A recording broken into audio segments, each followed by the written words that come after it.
Hi everybody, I'm Brent Stafford and welcome to another edition of RegWatch on GFN.TV. We're here in Warsaw, Poland at the Global Forum on Nicotine, which is an annual conference dedicated to safer nicotine products and tobacco harm reduction.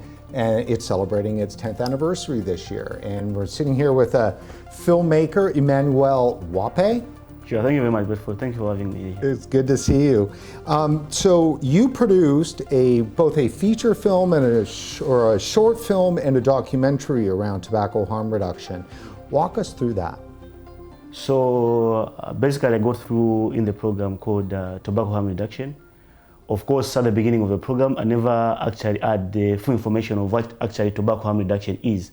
Not until I got through the program where I was able to meet various people who were able to pass us through the process of, to teach us more about tobacco harm reduction. Then I realized that, of course, we have been practicing harm reduction in many ways. Harm reduction, the use of traffic lights, condoms, and many other things. So that's how I got to learn about tobacco harm reduction. Then I was like, I think this is interesting, coming from a background where my father died because of the use of cigarettes. He was a cigarette smoker. Then I thought to say, he struggled at some point to stop smoking.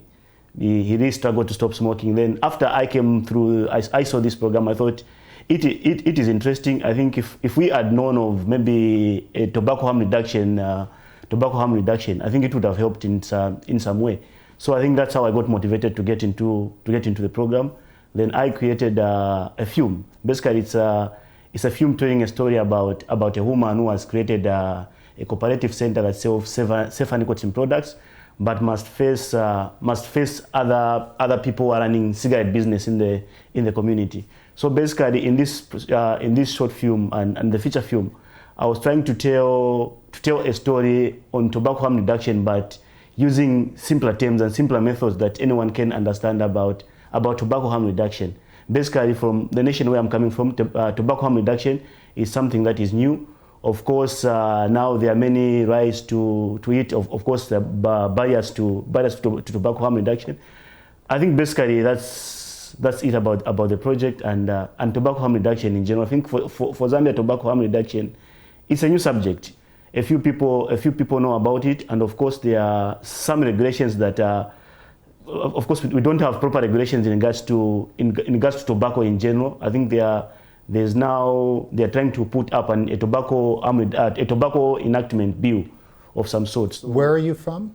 Zambia. Zambia. So is smoking a real problem there?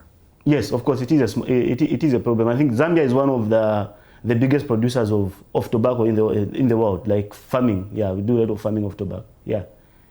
And so, you know, everybody that you know, your friends, the parents, your aunts and uncles, there's a lot of smoking. Usually there's a lot of smoking, yeah. So when you said the program, is that the KAC scholarship program you're talking about? Yes, yes. Tell us about that.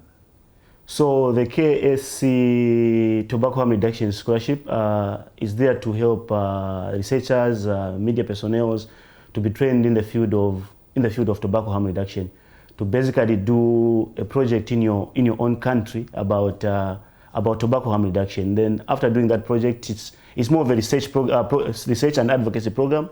So for research purposes, you gather information, you bring it together, and for advocacy, you try to spread information on tobacco harm reduction. Basically, that's what the KSC, it's called the Tobacco Harm Reduction Scholarship Program. How did you find out about it?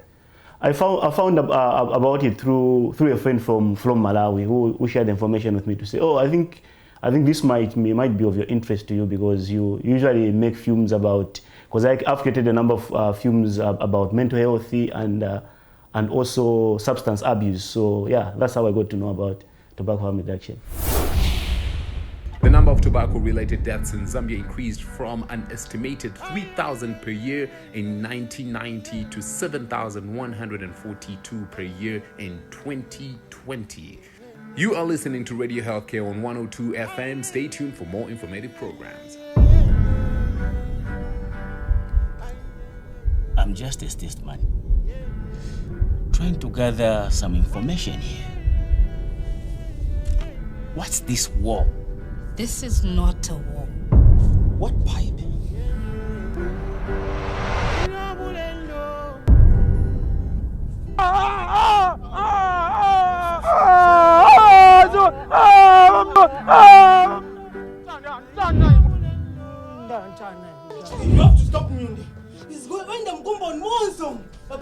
The war on tobacco now becomes the war on nicotine.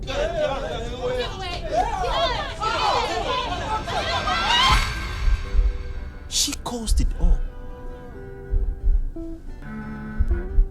It's evident in your eyes on how stupid and dull you are. Equally you. Busybody with dark painted lips smoking what they're calling a deadly cigar. But let me educate you. It's very difficult for smokers to quit smoking. Smokers smoke for nicotine. It's the tar that kills them. E-cigarette.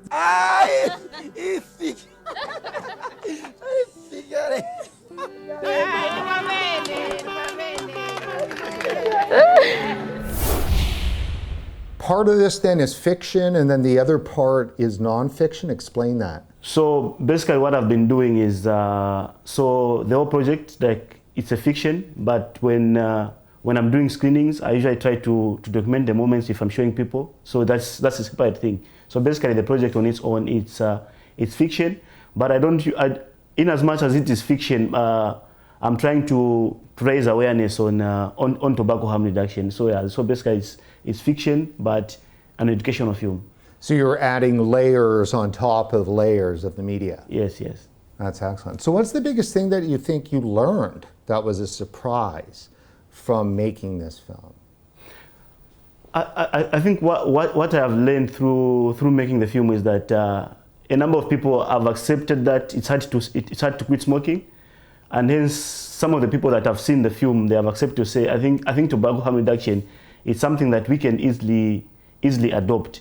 Because looking at the majority of people that are smokers, most of the people are not willing to quit smoking. Of course, we have a number that are willing to stop smoking, but like what happened to my father, quitting smoking just there and then might be too complicated for others. For others, might be something that's simple they can easily get away with.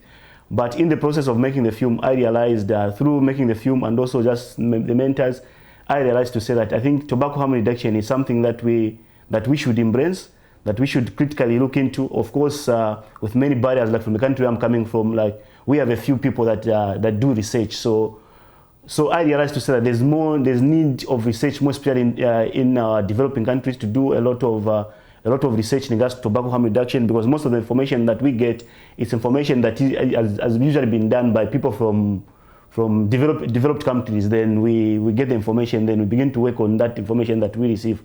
I think there's also a need of us developing countries to invest more into research to know about these things. Yeah. Is vaping handled in the film?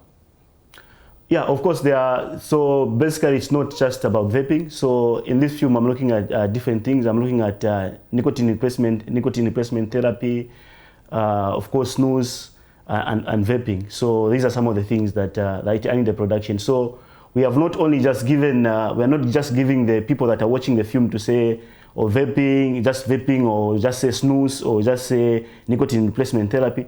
So actually we're trying to give people about maybe 4 options. One of them is counseling. Of course, can you manage to quit smoking through counseling? If somebody is able to do that, then we say, okay, it's fine, because the goal at the end of the day is to help people quit smoking, to create a smoke-free world. So yeah, so there are a variety of options for them through watching the film.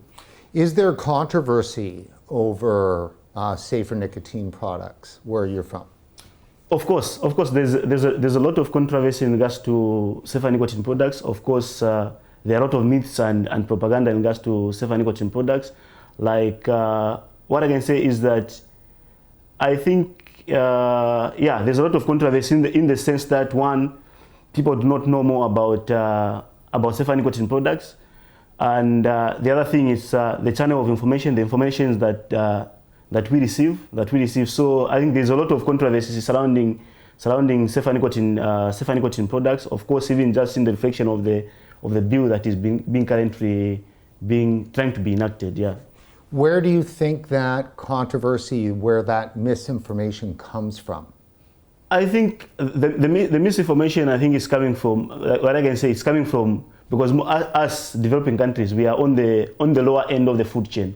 So I would say the controversy is coming from the first end of the food chain, like from developed countries. Of course, that's where the more information is coming from. I think people from developing countries usually rely on information that is given to them by authorities, in short.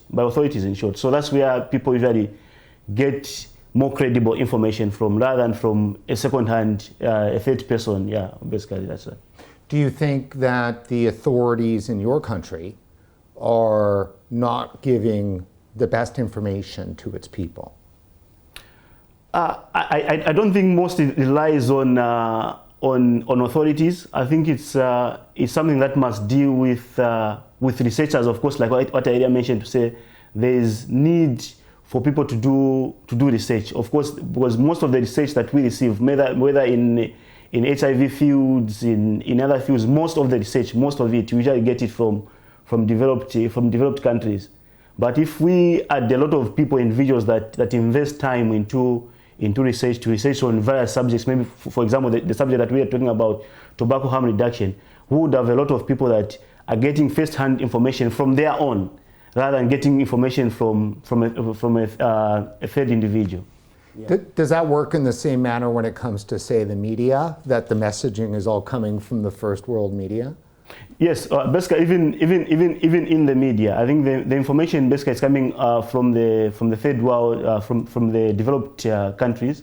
That's most of the information that we get, more especially when we are dealing with delicate global issues. Most global issues, people usually try to emulate what other countries are doing, what organizations are saying. That's the information that they pick up and put up into practice.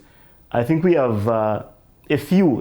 I think I might not say that we don't have people who are doing various research. I think we have a few individuals that are doing research in various related health issues. And for tobacco harm reduction, I think I'm yet to meet individuals like from a country that are doing research on tobacco harm reduction. It's like everyone is on the same side of the coin. Yeah. Your social network around you, back home, right? People that aren't involved, say, in the documentary and that kind of stuff, how have they reacted to the tobacco harm reduction message? Of course, there are positive reactions and negative reactions, in the sense that because most of the people, the majority, they have already received information from trusted bodies. Let me put it in that way. There's what I would call in as trusted bodies and sans bodies. So these trusted bodies have collaborated with sans bodies, so they are communicating one information. So in terms of how they have received the information, of course, there's positive feedback. There's both positive and negative feedback because of the myths and propaganda that have been created around safer nicotine products. And of course, there is a number of people that have given positive feedback to say, I think actually this is something that we should critically look into. Like during my research and also interacting with people, one thing that I've come to know is that some of the barriers that are hindering tobacco harm reduction, it's one, religion, because Zambians are believers, we are religion, and also the other thing that is hindering tobacco harm reduction is culture. It's culture. So I think there is need for people to invest more in research in regards to products that would relate well with our culture. For example, I would say maybe snus would relate more to our culture, because we have a lot of people that usually use oral tobacco, like they're using a lot of tobacco to sniff and other things. So I think there's need for research and investment in safer nicotine products that would relate properly with our culture. I think once that, if that bridge is gapped, I think it's something that would be well welcomed, and it's something that people might accept because it relates somehow with their culture. The audience for saving CHALO and for helping CHALO, is that just regular people, or you've been trying to reach government? For example, it's hard to get maybe government bodies to see these products, but of course, what I've been trying to do is when having a screening is to write to individuals that are working maybe in the healthy industry, like to get them to see the film. Of course, even various maybe media celebrities to just see the film and give feedback after the film. So, like for example, what we do before each screening is that we prepare an entry survey. Maybe I lay a number of questions to say, okay, what do you know about nicotine? I give them A, others it's bad, it's addictive. You get that? What do you know about e-cigarettes? Then I give them information. Then what has been happening is that before seeing the film, when I share an entry survey with someone, maybe they would score maybe 1 out of 10, for example, 1 out of 10. But after the film, we find out to say that we have scored maybe 10 out of 10, 9 out of 9, which actually means that the information is being passed on effectively, and people are kind of accepting what tobacco harm reduction is, and for them, I think it's something that they have embraced so well that they are ready to accept. Of course, the biggest barrier is the bodies that are surrounding. Some topics are easy to make a film on, right? You know, if you're doing cops and robbers and car chases, or or you're doing something on the drug war or whatever. But THR, isn't it boring?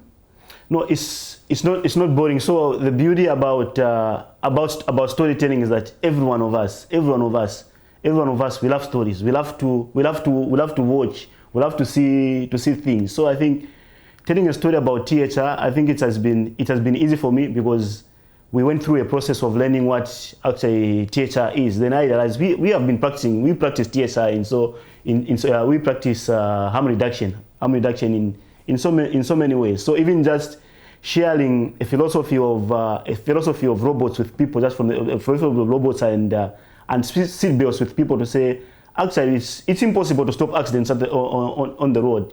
What if somebody thought of introducing seat belts to limit the number of accidents on the road? So just that simple philosophy, just adding it to the film, somebody is able to easily understand what THR is. But when I say tobacco harm reduction, a lot of people at the mention of tobacco harm reduction, they easily accept it. But when you begin to go in depth to tell them what tobacco harm reduction is, that's where now we receive negative and positive feedback, because some of the people, when they say tobacco harm reduction, they usually think it's eradicating the use of tobacco. But I think it's something that we should critically look into, more especially for us developing countries. Of course, what we need is its regulations. Like what we have, maybe in our country, we have maybe a number of mushrooming stores selling e-cigarettes and other tobacco products. So these mushrooming small businesses are a problem. They are a problem in the sense that we do not have regulations. If anything bad was to happen, if somebody is using maybe an electronic cigarette, they would come up and say, okay, these things are causing this, because the problem that we have is regulation. If the authorities that big can look into critical regulations that would help safer nicotine products, I think it's something that can be possibly be accepted by the majority. Because what we have, if we don't have the regulations, then we're going to have the problem even with raising the message about tobacco harm reduction.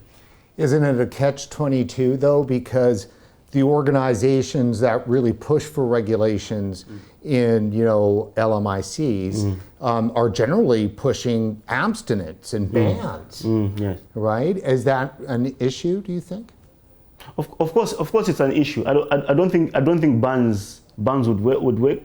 I think we have like from the nation where I'm coming from, it's illegal to smoke marijuana, for example. It's illegal to smoke marijuana, but a number of people still smoke marijuana.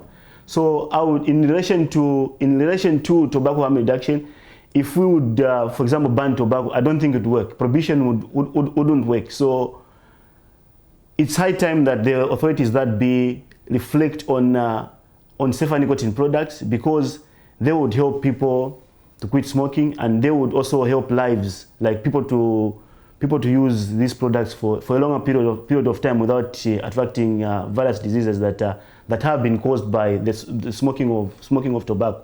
So like we have a lot of diseases that are related to tobacco diseases, mostly from smoking and sniff. Like they usually do a lot of sniff from the country where I'm coming from. But if regulations were there to help these safer nicotine products, I think it's something that would help us and help us become a smoke-free nation. So you mentioned the authorities that be. One of those authorities is the global authority, Yes. the World Health Organization. Now, that coming up later this year is what's called COP10. COP10, yeah. Yeah, the Conference of the Parties. And it doesn't look like it's going to go so well for safer nicotine products, potentially. If you had an opportunity to send a message to the delegates at COP10, what would that message be?